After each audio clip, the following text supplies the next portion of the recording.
One of the hardest things, in my opinion, is portraiture.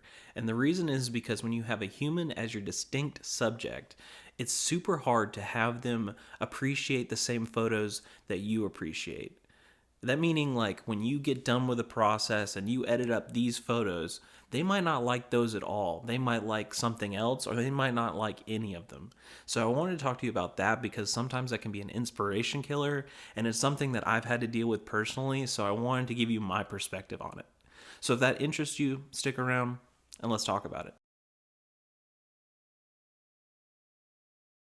So where this idea comes from is the fact that I had two different locations, two different people. I had Darian in UNC Chapel Hill, and then I had Chloe in Raleigh, North Carolina. So two different locations, two different days, two different people, but yet the overarching idea is street style, street fashion, street work in general, just common portraits, in a good location, for my portfolio. That's the initial idea. But what's really interesting in both situations is the fact that after sending them like a couple of my edits, some that I did really like in-depth work on, and then some of them that I just kind of did like light enhancements, and then other than that, I sent them the original raw files to look over how the originals started.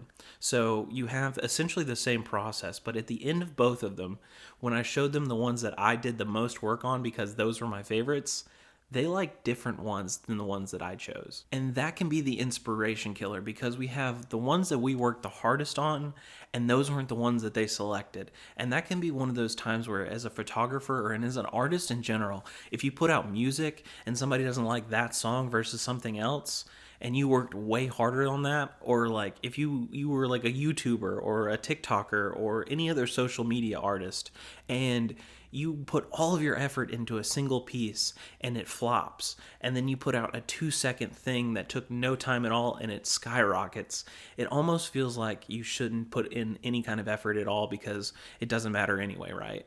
And that's what I want to talk to you about here, in the fact that I don't think that's necessarily true. I think it just deals in perspective a lot when it comes to having other people look at the same work that you have. Now, on one side, as the artist, you've put in an immense amount of time already, even before you're talking about the edit. So when you're talking about like actually getting a final result, you've put in way more time than most anyone else in the project has.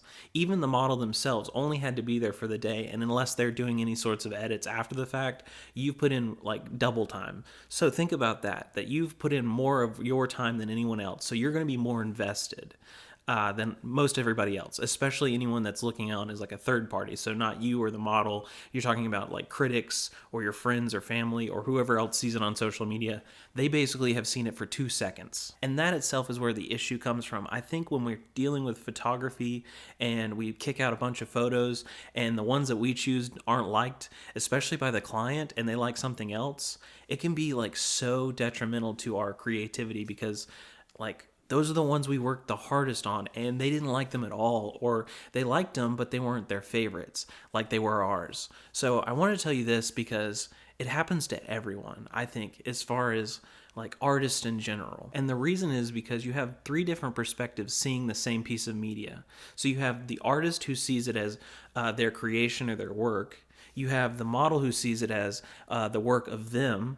And then you have everyone else who sees it as like a piece of media that they're basically just viewing. And therefore, I don't think you should take other people's opinions and perspectives necessarily as negatives in your work. I'm not saying don't use them at all, because sometimes those opinions can be very helpful. But when you're talking about true creativity, they don't see it the same way you did, and they don't see all the things that went into it, so they can't appreciate it like you do. So think about that the next time you're thinking like, oh, because that artist or that person or that model didn't like my work, they like something else, that I did it wrong. So now's the time. If you haven't already, I hope you'll leave me a comment down below talking your stories about how you deal with this, or how you ran into this before, and maybe how you got over it, because I think it'll help a lot of photographers out.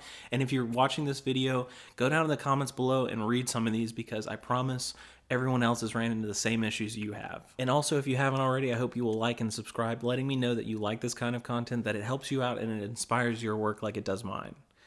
And with that, I'm going to give you my typical, and I'm going to peace out, and I will see you guys in the next one. Here is the lens cap cover, the cool way to end the video.